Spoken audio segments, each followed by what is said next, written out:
Mr. Fallu talked about depoliticizing this situation. I would draw everybody's attention to a social media post in May talking that, as it says here, hey everyone, at Pierre Poilievre is a hashtag public danger. He is way more toxic for society than all drugs. That doesn't sound like depoliticizing this incredibly important debate to me.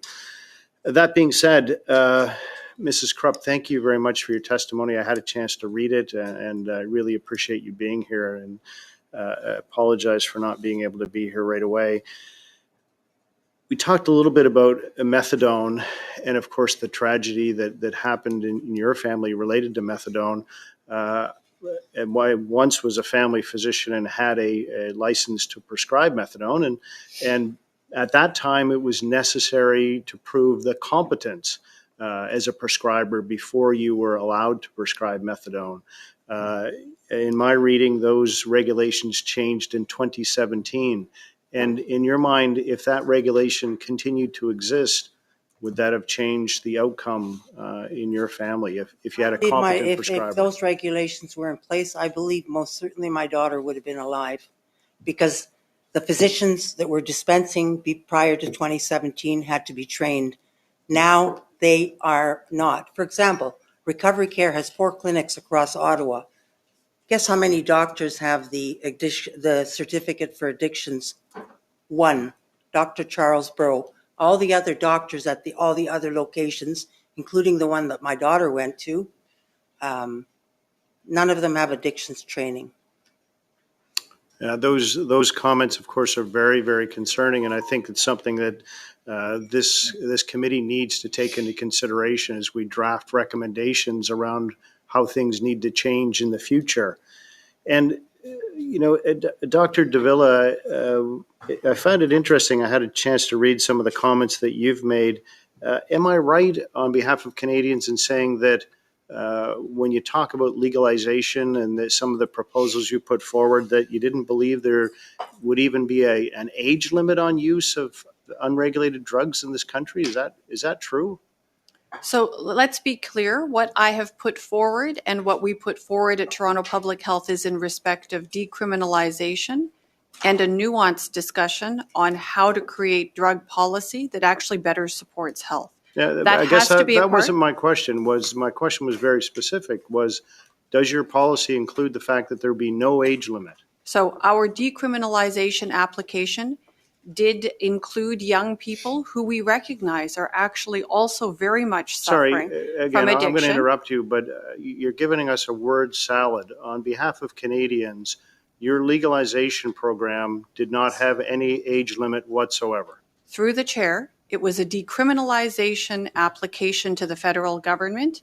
And yes, it considered young people who are also suffering with challenges of substance use in order to Dr. protect Davila, their I am health. going to interrupt you there because you continue to say your same line over and over again, and I understand why you're doing that. I assume it's because you're embarrassed to come out and say what the actual truth is, that on behalf of Canadians out there, of course, those of us on this side of the House do realize that young people suffer with opioid use disorder. Of course we do. But in the policies that we've read that you've put forward, you're talking about legalization, which you want to argue and call by a different name, but also not admit the fact that it includes no age limit for young people. So through the chair, it was an application to the federal government for decriminalization. Yes, it considered young people because they are actually suffering and stigmatized related to their drug use. And as well, you'll note that our strategy at the City of Toronto does consider a very broad range of approaches. We recognize that it is not a simple solution that will actually get us where we, I believe, want to get to, which is a healthier, thriving community. We actually need better drug policy, we need more prevention, we need more harm reduction, and we need more treatment. Excuse me, ma'am, but these are my questions, sir. Thank you very much. Appreciate that, Chair. What we're seeing here is the fact of the matter that neither of Mrs. Krupp's children were born wanting to be addicted to drugs. Everybody over here realizes that. But I think, Dr. Davila, what you're failing to realize, and of course why your proposal was actually shot down by the province is the fact that nobody in this country now believes that legalization of drugs and giving out drugs for free to, especially to kids, is in any way, shape, or form going to change the narrative of the chaos and drugs and disruption that policies such as yours are allowing to happen on the streets. To our witnesses, thank you for being here today. To Mrs.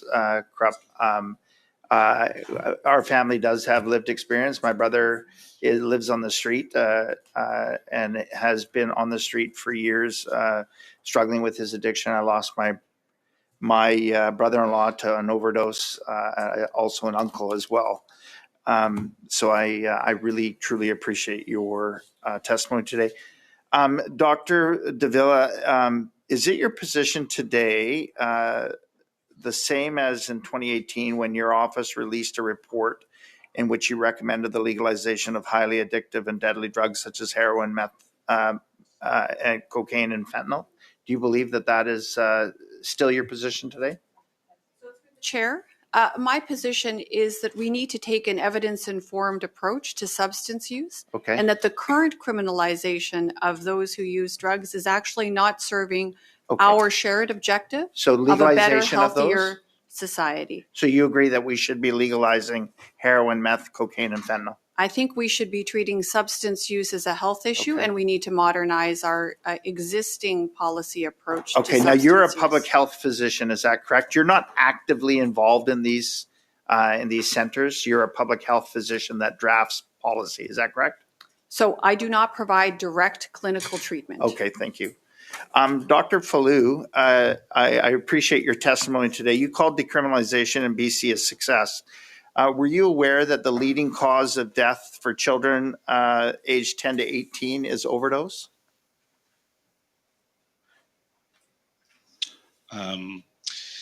Yes, I am. But Is that a success to you? do you want me to answer? Well, yes, please. Okay.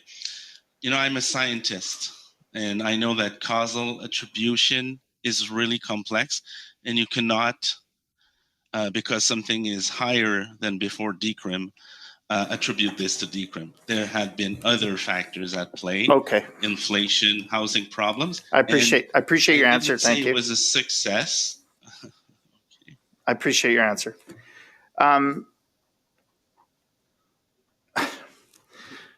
47,000 Canadians have lost their lives since 2016. I struggle to see how that is a success.